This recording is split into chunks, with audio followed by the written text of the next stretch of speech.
The wind cut through Lucille Morrison's threadbare coat like a knife through paper, each gust stealing what little warmth remained in her frozen limbs. She pressed her back against the depot wall, her carpetbag clutched so tightly her knuckles had gone white, watching the last light fade from the Wyoming sky. 4 hours. 4 hours since the train had dumped her here like unwanted cargo, and still no sign of the rancher who'd promised to marry her. Maybe he took one look and decided he didn't want damaged goods after all. She whispered to herself, the words lost in the howling wind. The bruises on her throat had faded, but the memory of Harold Pemberton's hands remained fresh. She'd fled Boston with nothing but the clothes on her back and a desperate hope that somewhere in this God-forsaken wilderness she might find peace. Now that hope was dying as surely as she would if she stayed out here much longer. Well, looky here, boys. The voice made her blood freeze. 3 men emerged from behind the depot, shed their faces slack with whiskey and something darker. Coal dust blackened their clothes, but it was the hunger in their eyes that made Lucille's heart hammer against her ribs. Pretty little thing all alone in the cold. The tallest one spat tobacco juice into the snow. Where's your husband, sweetheart? Or maybe you ain't got one yet. Lucille pressed harder against the wall, her breath coming in sharp puffs. Please, I'm waiting for someone. It were someone. The second miner laughed, showing rotted teeth. And we've been working hard all week. Deserve a little warmth. They moved closer, forming a semicircle that trapped her against the depot wall. The tall one reached out his dirty fingers, brushing her cheek. Don't worry, darling. We'll treat you real nice. The crack of a bullwhip split the air like thunder. The miner screamed, stumbling backward, as leather wrapped around his wrist and jerked him off his feet. Behind him, 2 massive draft horses materialized through the blizzard, pulling a freight wagon driven by a mountain of a man in a heavy coat. Next man who touches her loses the hand. The driver said, his voice carrying the authority of someone who'd killed before and wouldn't hesitate to do it again. But it wasn't the driver who stole Lucille's breath. It was the boy beside him, 13 at most, pale as moonlight, clutching an oversized coat against his thin chest. When their eyes met across the storm, she saw something that made her chest tighten, the same bone-deep loneliness that had driven her to flee everything she'd ever known. Without hesitation, the boy jumped down from the wagon and ran toward her through the knee-deep snow. Take this, he said, wrapping his coat around her shoulders with hands that shook from more than cold. You're freezing. Jonas, get back here. The driver barked, but the boy ignored him, his storm-gray eyes fixed on Lucille's face. You're safe now, he whispered. Pa won't let them hurt you. The name's Boone Garrett, the big man said as he helped her into the wagon, his calloused hands surprisingly gentle. This reckless fool is Jonas. You must be Miss Morrison. The boy Jonas had refused to take his coat back despite the wind cutting through his thin shirt. Instead, he huddled between them on the wagon's seat, his small body trembling with each gust. Lucille wanted to protest to give him back his warmth, but something in his eyes stopped her. He needed to give it more than she needed to refuse it. The ride to the ranch was a battle against nature itself. Snow piled against their faces despite the canvas covering, and more than once the wagon skidded dangerously close to the edge of the mountain road. Boone drove with grim concentration, his jaw set against the cold while Jonas pressed close to Lucille's side. Why didn't you come earlier? She asked, having to shout over the wind. I couldn't, Boone replied without taking his eyes off the treacherous road. Had a cow down with a broken leg. Took longer than expected to put her out of her misery. There was something in his tone, a weariness that spoke of too many difficult decisions, too many necessary deaths. Lucille found herself studying his profile in the dim light, taking in the premature gray in his dark hair.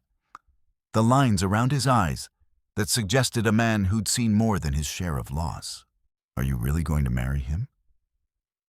Jonas asked suddenly, his voice barely audible over the storm.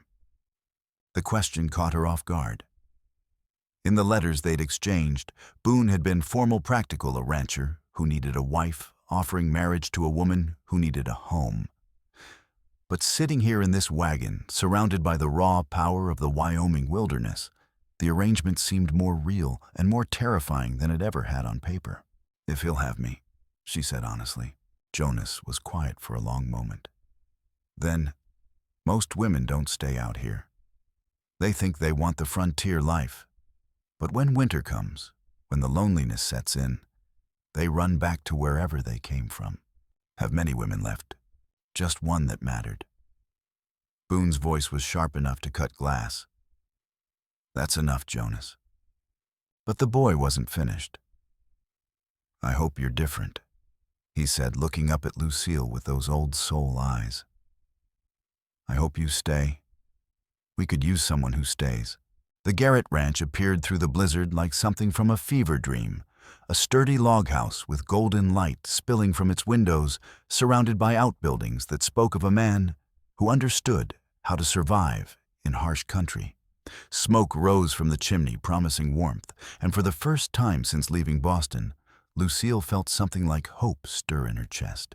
Inside, the house was spartanly furnished, but scrupulously clean. A massive stone fireplace dominated the main room, its flames casting dancing shadows across hand-hewn furniture that had been built for function rather than beauty. Everything spoke of a man who'd learned to depend on himself, who expected little and demanded less. "I'll put your things in Sarah's room," Boone said, taking her carpet bag. "We can discuss arrangements in the morning." "Sarah," his jaw tightened. "My wife? She died 3 years ago." The simple statement carried a weight of grief that made Lucille's chest ache. She watched him disappear down a narrow hallway, then turned to find Jonas feeding wood into the fireplace, with the practiced movements of someone who'd been managing adult responsibilities for too long. "How long have you been taking care of him?" she asked. Jonas glanced up, surprised. "He takes care of me. That's not what I meant." The boy was quiet for a moment, considering. "Since Ma died, I guess. He got lost for a while. Didn't eat much, didn't sleep. Someone had to make sure the animals got fed." There was no complaint in his voice, no resentment, just the matter-of-fact acceptance of a child who'd been forced to grow up too quickly. It broke something in Lucille's heart. That evening, after a silent supper of venison stew and cornbread, Lucille found herself alone with Boone while Jonas did the dishes. The silence stretched between them like a physical thing filled with all the questions they hadn't asked, all the truths they hadn't shared. "Why did you really come here?" Boone asked finally, his gray eyes studying her face in the firelight. Lucille touched her throat unconsciously, where Harold's fingerprints had left their mark. "I told you in my letters. My father died, left debts. The mill closed.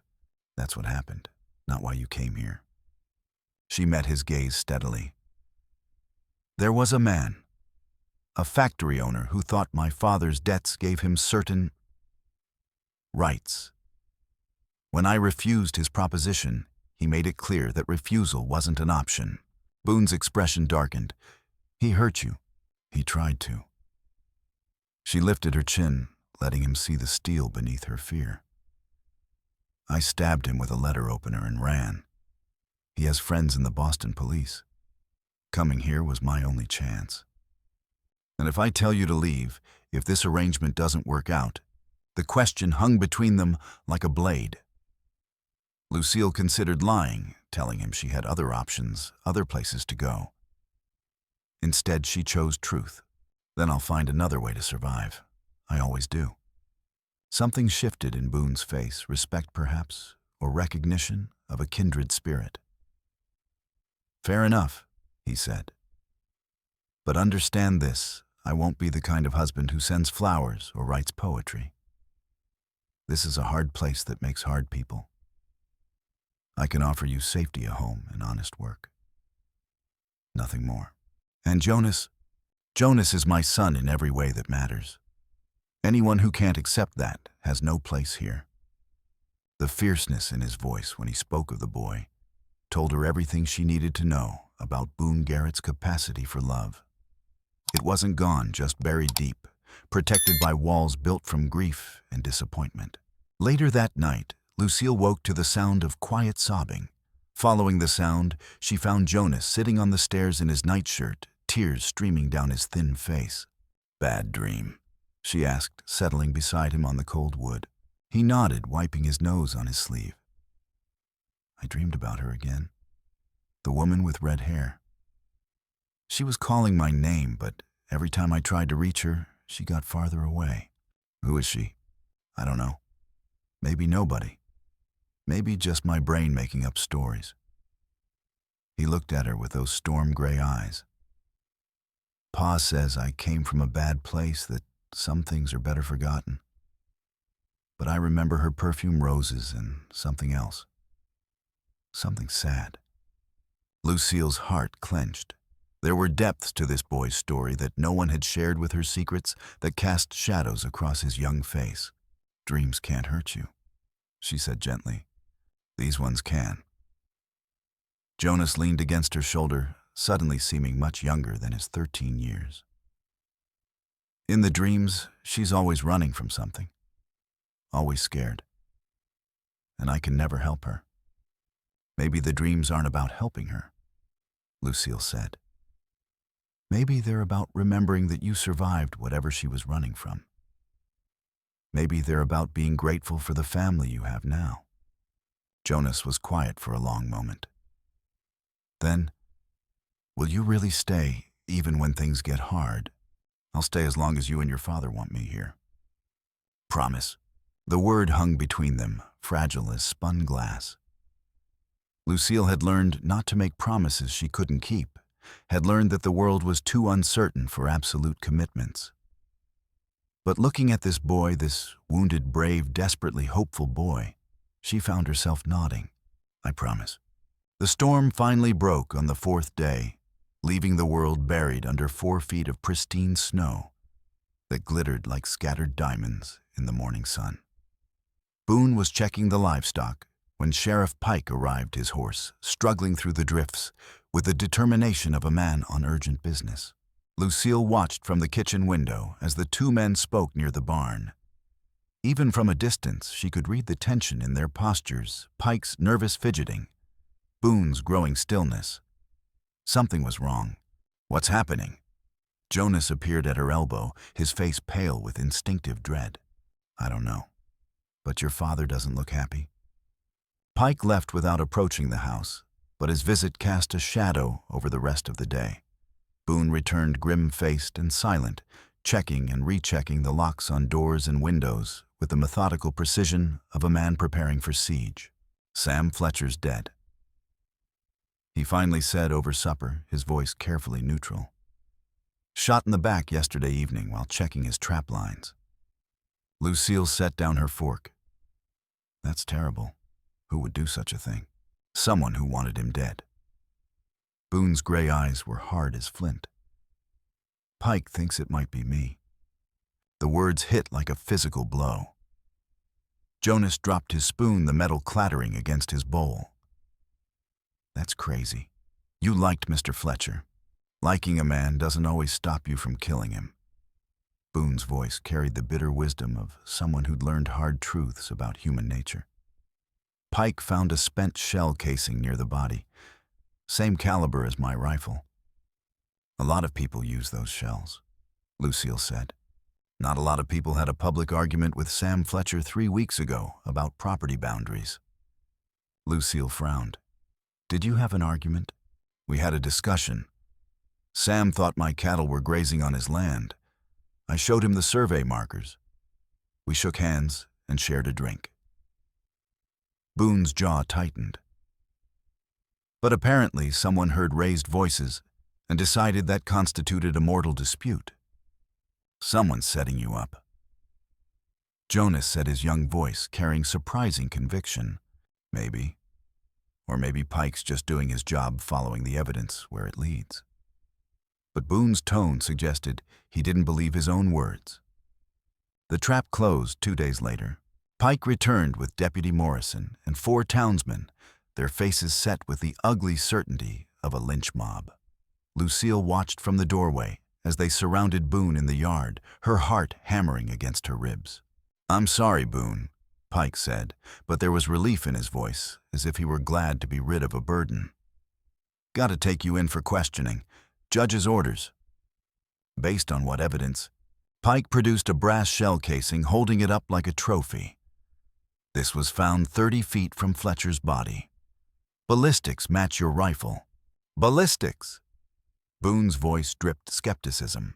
"Since when does Cedar Falls have access to ballistics testing?" Pike's face flushed. "We sent it to the territorial capital. Came back a perfect match." It was a lie. Lucille could see it in the nervous twitch of Pike's left eye, the way his gaze skittered away from Boone's direct stare. Someone had coached him, prepared him for this moment.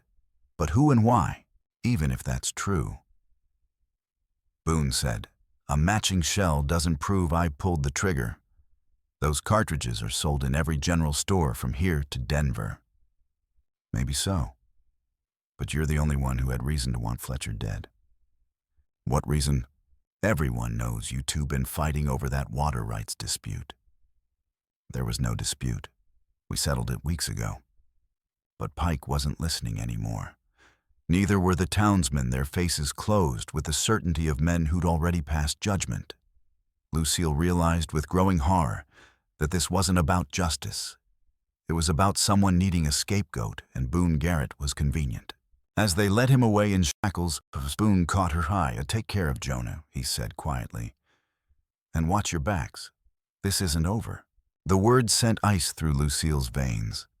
If Boone was being framed for Fletcher's murder, then whoever was behind it wouldn't stop until all potential witnesses were silenced, including her, including Jonas.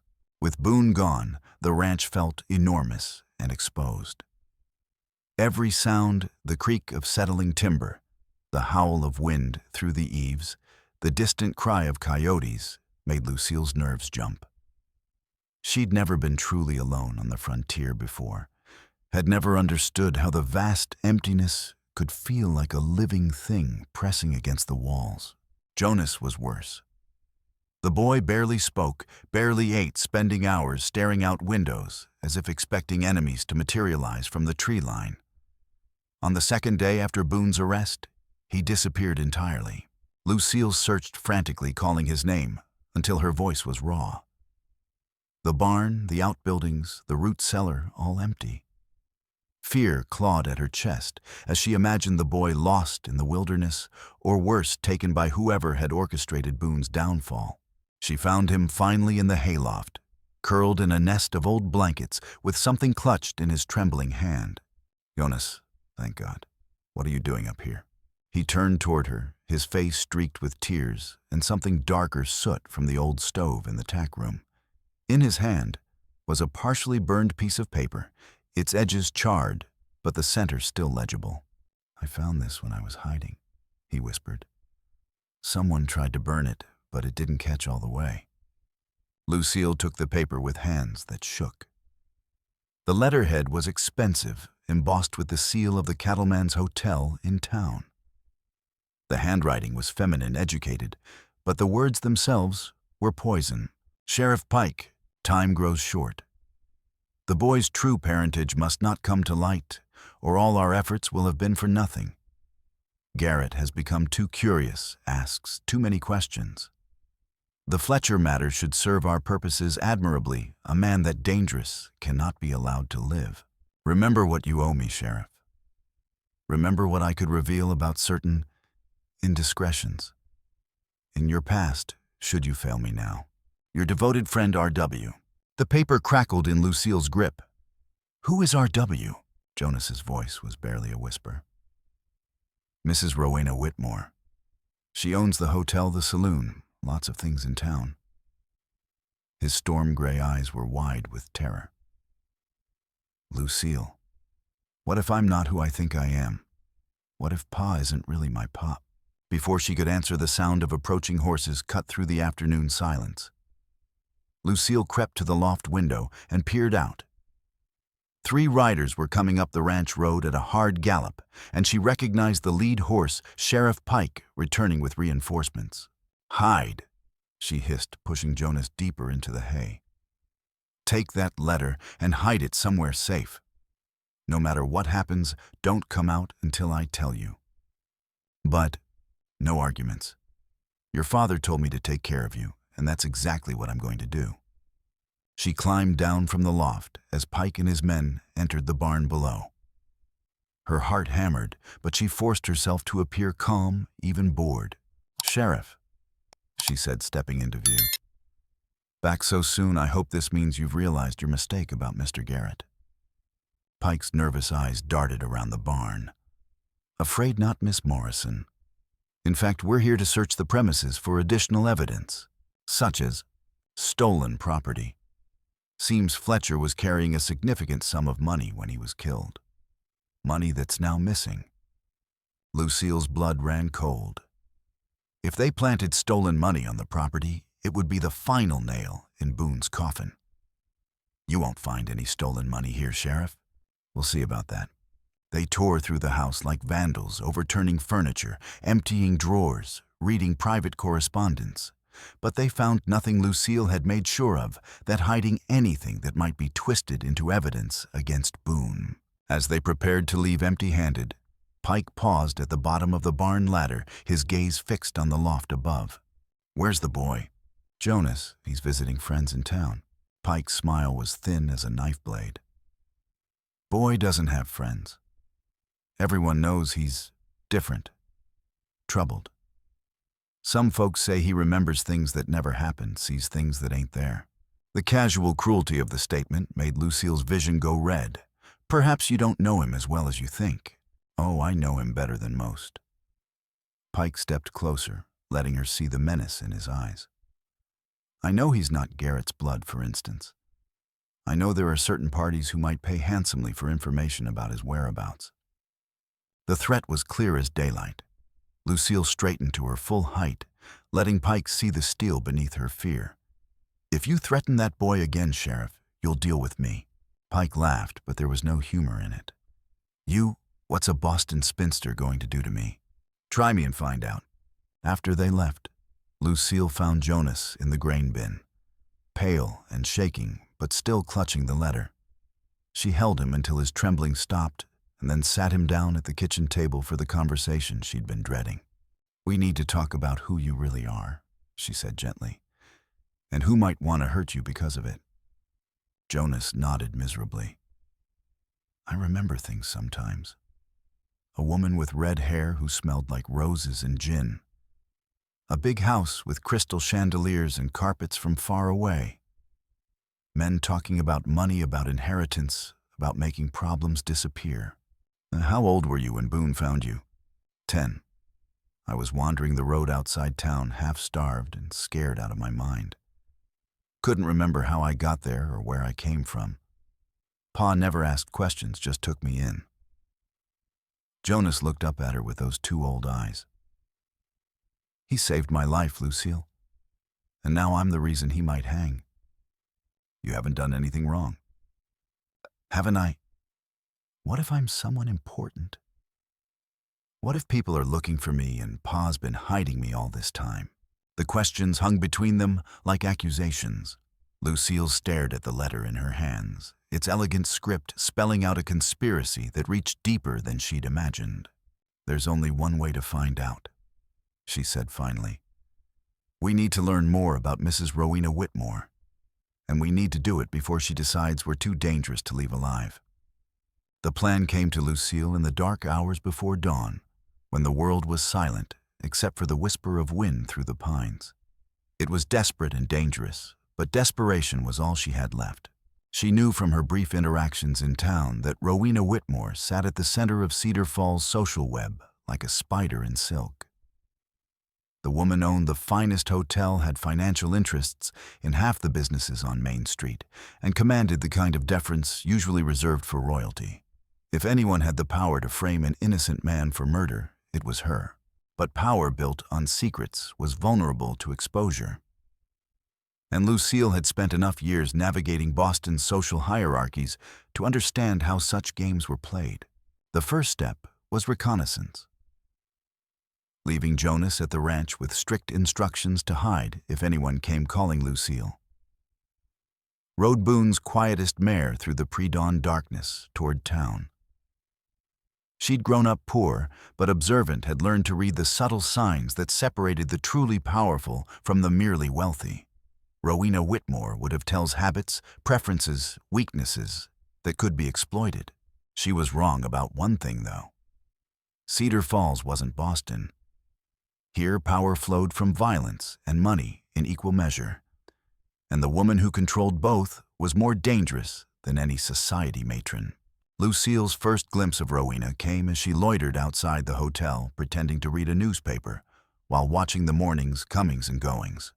The woman emerged from a private dining room around 10 o'clock, escorting a well-dressed gentleman to the front door with the practiced grace of someone accustomed to managing important men. Rowena was perhaps 40, with the kind of beauty that came from careful maintenance and expensive clothes. Her auburn hair was perfectly arranged, her green silk dress fitted to show her figure to advantage. But it was her eyes that gave her away, predatory intelligence wrapped in feminine softness, calculating the value of everyone and everything around her. Those eyes fixed on Lucille with unsettling intensity. "You're new in town," Rowena said, approaching with a smile that never reached her gaze. "Miss Morrison, isn't it? I heard about your situation.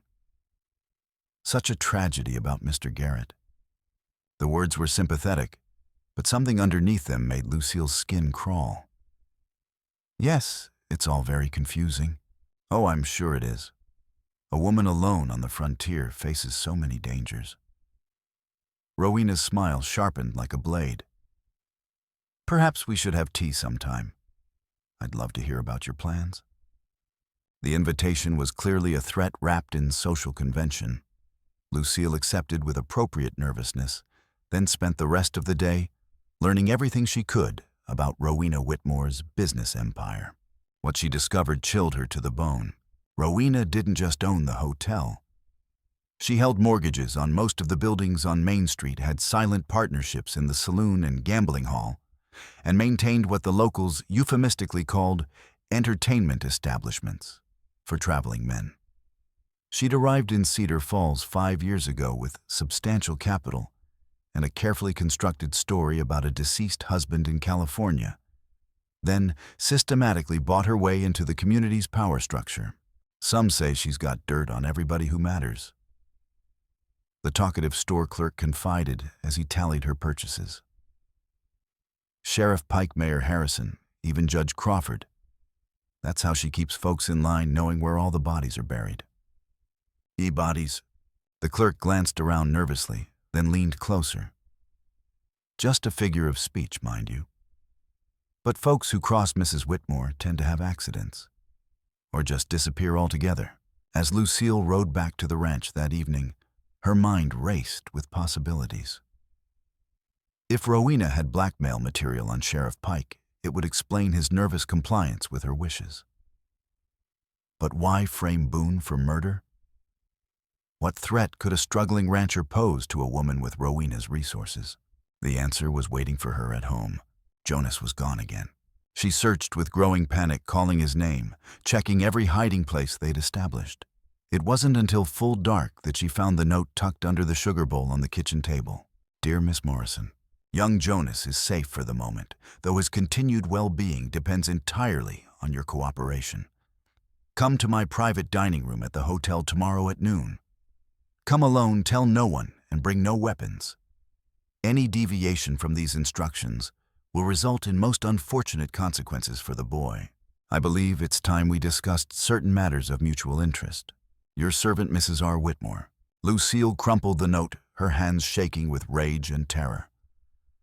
Rowena had Jonas, which meant the boy was even more valuable than she'd realized. But valuable how and to whom? She spent the night pacing the kitchen, turning possibilities over in her mind, like cards in a game whose rules she didn't understand. By dawn, she'd reached a terrible conclusion. Jonas wasn't just an orphan Boone had rescued from the streets. He was someone specific, someone whose identity was worth killing to protect or exploit. And now he was in the hands of a woman who collected secrets like other people collected coins. The hotel's private dining room was a study in understated elegance, with crystal glasses and bone china that wouldn't have looked out of place in Boston's finest establishments. Rowena sat across from Lucille like a chess master, contemplating her next move, pouring tea with delicate precision, while two large men flanked the doors like bookends. "You must be wondering about young Jonas," Rowena said, adding sugar to her cup with practiced grace. "Such an interesting child. So much potential. Where is he?" "Safe. For now." Rowena sipped her tea, studying Lucille over the rim. "Do you know what fascinates me about you, Miss Morrison? Your timing. You arrive in Cedar Falls just as certain complications begin to surface. Almost as if someone orchestrated your presence here." "No one orchestrated anything. I answered Mr. Garrett's advertisement." "Did you, or did someone ensure that advertisement found its way to your attention?" Rowena's smile was sharp as broken glass. "You see, my dear, I make it my business to know everything that happens in this territory. Every letter posted, every stranger who steps off the train, every whispered conversation in dark corners. And you, Miss Morrison, are exactly the sort of complication I've been expecting." Ice formed in Lucille's veins. "I don't understand." "Of course you don't. That's precisely what makes you so perfect for your role." Rowena leaned forward conspiratorially. "Tell me, what do you know about Jonas's parentage?" "Only that Mr. Garrett isn't his birth father." "True, but woefully incomplete." Rowena's eyes glittered with malicious satisfaction. "Jonas Whitmore, for that, was his original name, is the sole surviving heir to one of the largest fortunes in the American West. His grandfather, Thomas Whitmore, died 18 months ago, leaving everything to the boy. Mines, railroads, cattle ranches, investments worth more than most men see in a dozen lifetimes." The room seemed to tilt around Lucille. "That's impossible. He was living on the streets when Boone found him, because someone wanted him to disappear permanently. Someone who stood to inherit that vast fortune if the rightful heir never surfaced to claim it." Rowena's voice carried the satisfaction of a cat with a cornered mouse. "That someone was me, you see. Thomas Whitmore was my husband, my third husband, though I neglected to mention the previous two when we married. You killed him. Thomas died of entirely natural causes, I assure you. A weak heart aggravated by the stress of discovering certain irregularities in his previous marriages." Rowena's smile never wavered. "But not before he changed his will, leaving everything to his grandson, the son of his estranged daughter who'd fled Colorado years earlier to escape an arranged marriage." Lucille's mind reeled as the pieces clicked into place. The daughter who died in Denver, in a brothel actually. Consumption took her when Jonas was barely 7, leaving him with nothing but a locket and his grandfather's name. Rowena sipped her tea as if discussing the weather. The boy was placed in an orphanage, but such institutions are notoriously unreliable. Children disappear from them all the time. You had him kidnapped. I had him relocated. Far from Colorado, far from anyone who might recognize the Whitmore resemblance. The plan was elegantly simple: wait for the legal time limits to expire, then claim the inheritance as Thomas's grieving widow. But Boone found him. Damn Boone Garrett and his inconvenient conscience. For the first time, genuine anger flickered across Rowena's composed features. He took the boy in, gave him a name, made him part of a family. Worse, he began asking questions about Jonas's past, helping him recover memories. That couldn't be allowed to continue. So you framed him for murder. Poor Sam Fletcher served his purpose admirably. The man was honest to a fault, which made him dangerous in a town that thrives on flexible morality. Rowena set down her cup with deliberate precision. With Garrett hanging for murder and you tragically disappearing in the wilderness, Jonas will return to his proper place under my protection naturally until he reaches his majority. And then, mining is such dangerous work. Accidents happen with distressing frequency. The casual evil of it stole Lucille's breath. This woman had orchestrated the destruction of 3 lives for money, treating human beings like chess pieces to be moved and eliminated at will. "You're insane," Lucille whispered. "I'm practical. I've built an empire from nothing, eliminated every obstacle in my path, and surrounded myself with men who understand the value of loyalty." Rowena signaled to her guards. "Unfortunately, that now includes eliminating you." But before the men could move, a commotion erupted outside the dining room. Shouts, running footsteps, the crash of breaking furniture. Rowena's composure cracked as one of her guards rushed to the window. "Ma'am, there's trouble downstairs. Someone's shot Deputy Morrison." "What, who?" The dining room door exploded inward, and Boone Garrett stepped through the wreckage like an avenging angel. His clothes were torn, his face bloodied, but the rifle in his hands was rock steady. "Let her go, Rowena." "Impossible, you're in jail." "Was in jail. Your tame sheriff got careless, left his keys where a desperate man could reach them." Boone's gray eyes found Lucille across the room. "Are you hurt?" "No, but Jonas is safe. Found him locked in your cellar, traced his escape route through those old smuggling tunnels everyone pretends don't exist." His smile was cold as winter. Smart boy, leaving those scratches on the cellar wall to mark his path. Rowena's mask finally slipped completely. "Even if that's true, it changes nothing. You're still a wanted man, Garrett. Still going to hang for Fletcher's murder. Maybe, but not before I expose your whole operation." From his coat, Boone produced a leather folder thick with documents. "Funny thing about mining claims and inheritance law, Rowena. Jonas remembered more than you thought, including his grandfather's name and the location of certain legal documents. Federal Marshal Thompson was very interested in what we found in the territorial archives." The color drained from Rowena's face. "You're bluffing. Thomas Whitmore's original will filed in Denver before you sank your claws into him. Birth certificates, marriage records, even correspondence between Thomas and his daughter before she died." Boone's smile was sharp as a blade. "Turns out bigamy and murder tend to complicate inheritance claims. You were never his legal wife, which means you never had any claim to his fortune. But the boy is the rightful heir, exactly as his grandfather intended. And he's under federal protection now." Rowena's composure shattered like glass. With a shriek of pure rage, she lunged for the small pistol concealed in her reticule. The shot echoed through the dining room, like thunder shattering crystal and sending both guards diving for cover. But Boone had moved faster, tackling Lucille to the floor, as the bullet splintered wood where her head had been a heartbeat before. The aftermath of Rowena's exposure should have brought justice, but instead it unleashed chaos. Her network of corruption ran deeper than anyone had imagined.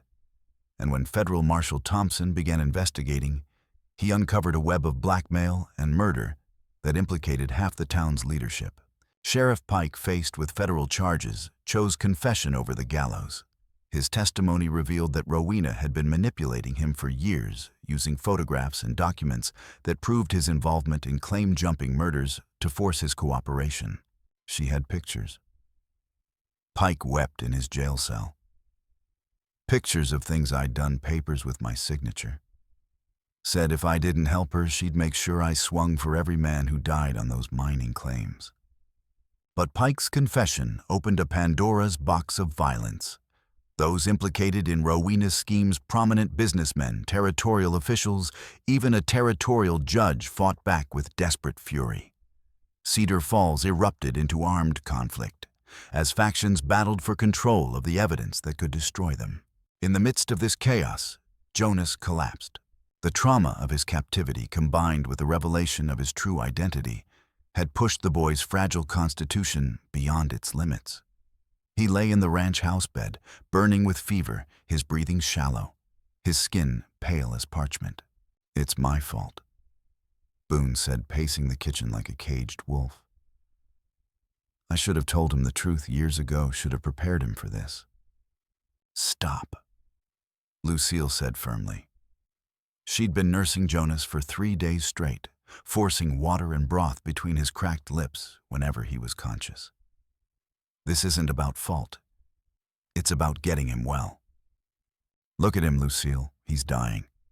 She had looked. Jonas was indeed failing his small body, overwhelmed by years of suppressed trauma and recent terror. But she refused to accept defeat. "Then we fight harder," she said. "We don't give up on him." The town doctor, when he finally agreed to risk the journey through the warring factions, confirmed their worst fears. "Exhaustion, malnutrition, and now pneumonia," he said gravely.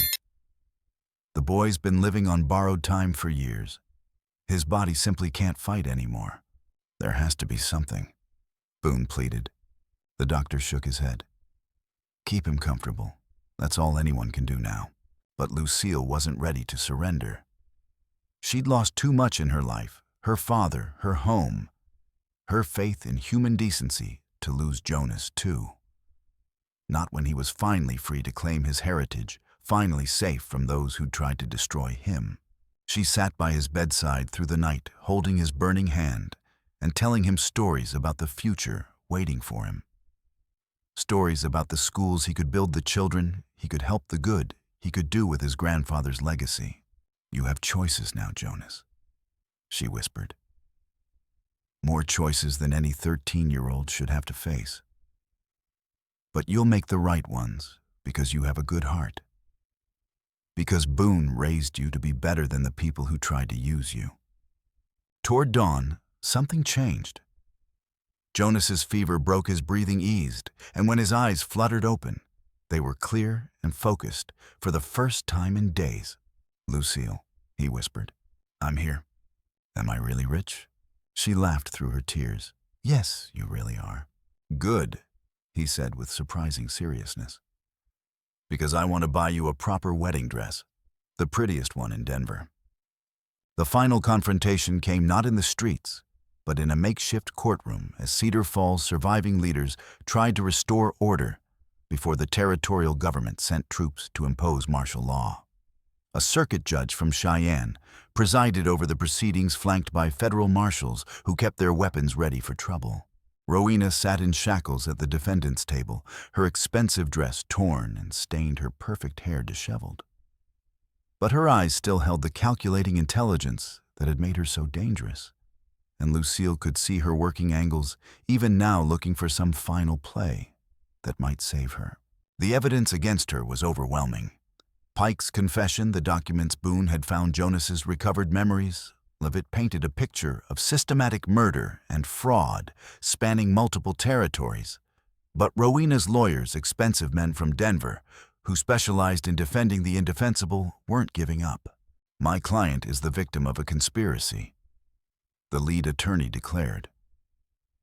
"These so-called witnesses have obvious motives to lie.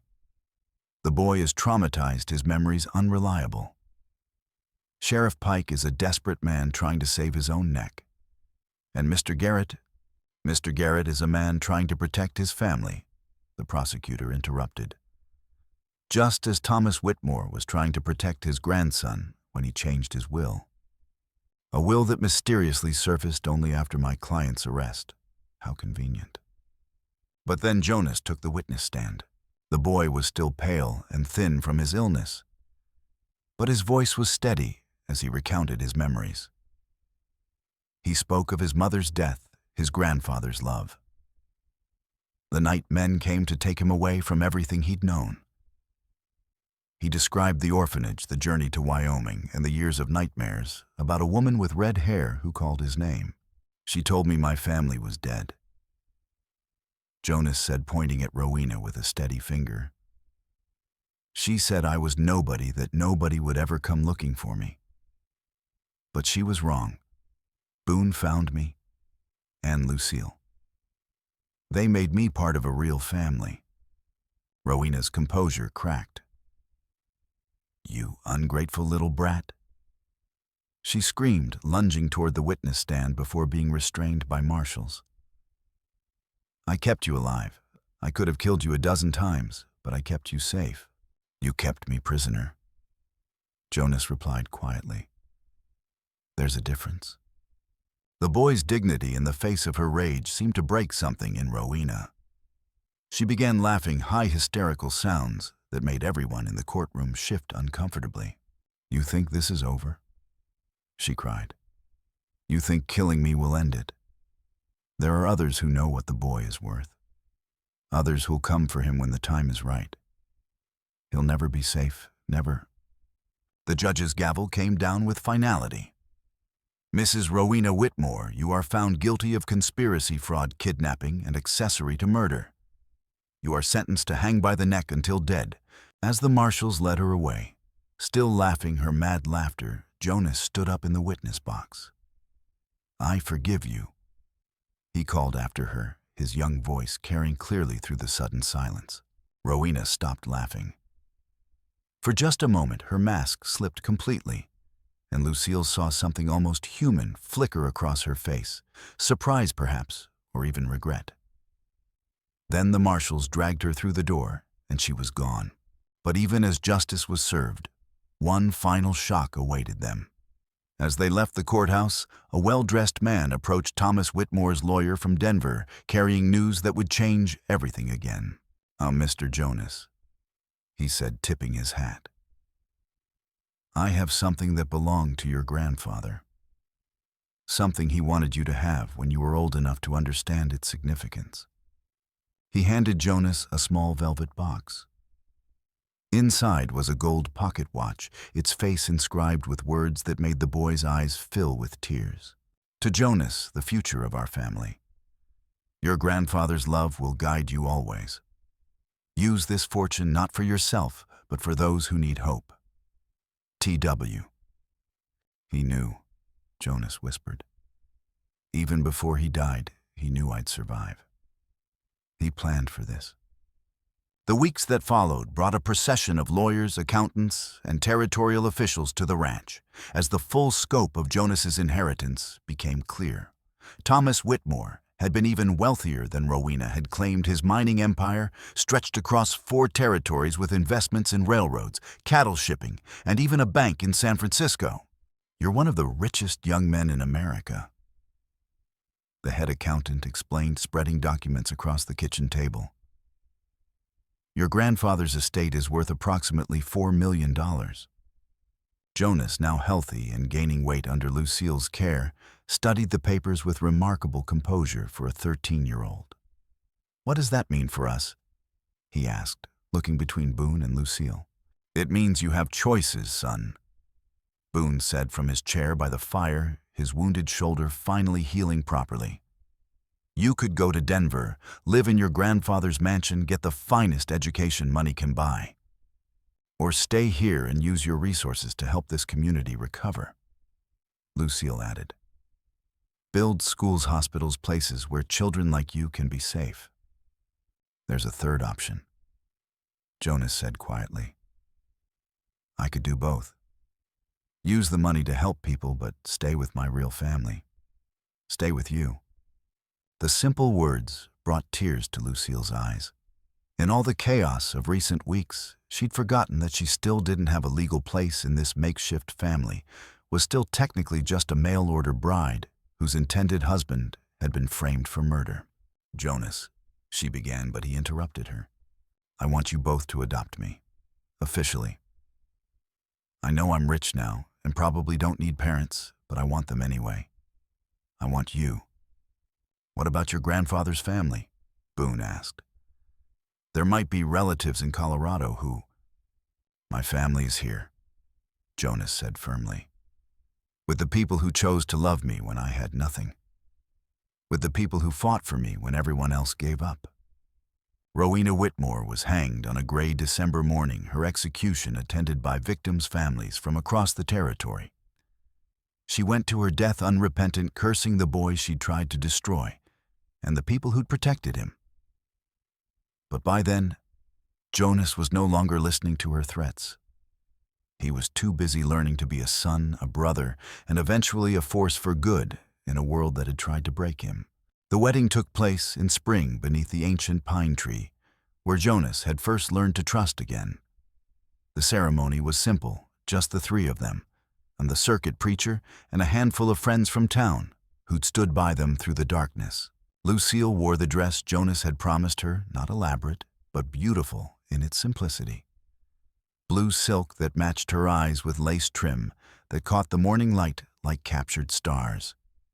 She'd protested the expense, but Jonas had been adamant. A proper family deserves a proper wedding, he'd said with a seriousness that made him seem older than his years. Do you, Lucille Morrison, take this man to be your husband in sickness and health for richer or poorer, as long as you both shall live? I do, she said, meaning it with every fiber of her being. Do you, Boone Garrett, take this woman to be your wife, to love and cherish until death parts you? I do. Boone replied, his voice steady despite the emotion in his gray eyes. And do you, Jonas Whitmore, consent to be adopted by these two people, to take their name and be their son-in-law as you already are in love? Jonas grinned, the first completely carefree expression Lucille had ever seen on his face. I do. I really, really do. After the ceremony, as they shared a feast prepared by the women of Cedar Falls, Jonas made an announcement that surprised no one who truly knew him. I've been working with the lawyers about my inheritance, he said, producing a thick document from his coat. I want to establish a foundation, the Whitmore Trust, to help orphaned and abandoned children throughout the territories. Kids who don't have families, who need homes and schools and medical care. And that's very generous, Boone said. But are you certain that's an enormous responsibility? I'm certain, but I'm not doing it alone. Jonas looked at his adoptive parents with eyes that held wisdom far beyond his years. I want you both to help me run it. Ma knows business from her time in Boston, and Pa knows what it's like to take in a child who needs saving. Lucille felt her heart swell with pride. We'd be honored. There's one more thing, Jonas said, reaching into his pocket. I had this made for you, Ma. He handed her a small jewelry box. Inside was a locket, silver with a delicate engraving of a pine tree. But what made it precious was what lay within a tiny photograph of the three of them together, taken the week before the wedding. So you'll always remember, Jonas said softly, that some families are chosen, not born. And chosen families are just as real as any other kind. As the sun set over the ranch that evening, Lucille stood on the porch watching her husband and son work together to repair a section of fence damaged in the winter storms. They moved with easy familiarity, Boone's steady hands guiding Jonas's eager ones, both of them laughing at some private joke. She touched the locket at her throat, thinking about the journey that had brought her here. She'd come west as a desperate woman, fleeing an abusive man, answering an advertisement from a stranger who offered safety and nothing more. Instead, she'd found a family worth fighting for, a love that encompassed far more than romance. Jonas looked up and caught her watching. He waved, grinning, and she waved back, her heart full of contentment she'd never dared hope for. But it was what happened next that truly completed their story. A rider appeared on the horizon, a woman on horseback traveling alone. Lucille tensed, memories of recent dangers flooding back. But as the rider drew closer, she relaxed. It was Mary Fletcher, Sam's widow, leading a small girl by the hand. Heard about your foundation, Mary said as she dismounted. This is Annie. She's 8, lost her parents to cholera last month. Got nowhere to go and nobody to take her in. Jonas knelt down to the girl's level, his young face serious. Are you scared, Annie? The child nodded, tears streaming down her dirty cheeks. That's okay, Jonas said gently. I was scared too when I first came here. But these people, He gestured toward Boone and Lucille. They taught me something important. Sometimes the best families are the ones you choose. Sometimes the people who save you are the ones who need saving too. He stood up and looked at his parents. Can we keep her just until we find her a proper home? Lucille met Boone's eyes and saw her own answer reflected there. Their family had been born from loss and desperation, forged in the crucible of danger, and strengthened by the choice to love unconditionally. Why not expand it further? She can stay as long as she needs. Lucille said, kneeling beside Annie. We have plenty of room, and every child deserves a family. As they walked toward the house together, Boone and Lucille Jonas and Annie, with Mary Fletcher, invited to share their evening meal. Lucille realized that their story wasn't ending. It was beginning. The mail-order bride who'd been abandoned in a blizzard had found her purpose not as someone's wife, but as someone's mother, someone's protector, someone's safe harbor in an uncertain world. The Whitmore Trust would help hundreds of children in the years to come. Jonas would grow up to be a man of substance and compassion, using his fortune to build schools and hospitals and homes for those who had none. Boone would remain the steady center of their expanding family, teaching young people that strength and gentleness could coexist in the same heart. And Lucille would discover that sometimes the greatest adventure isn't traveling to distant places, but opening your heart wide enough to hold all the love the world needs to give. The story of the boy who made them fugitives was over. The story of the family they'd chosen to become was just beginning, one rescued child at a time. As stars appeared in the Wyoming sky, Jonas placed his grandfather's pocket watch on the mantel, its golden surface reflecting the firelight. Time moved forward, carrying them all toward a future bright with possibility, and anchored by the unshakable truth that love once freely given multiplies without end.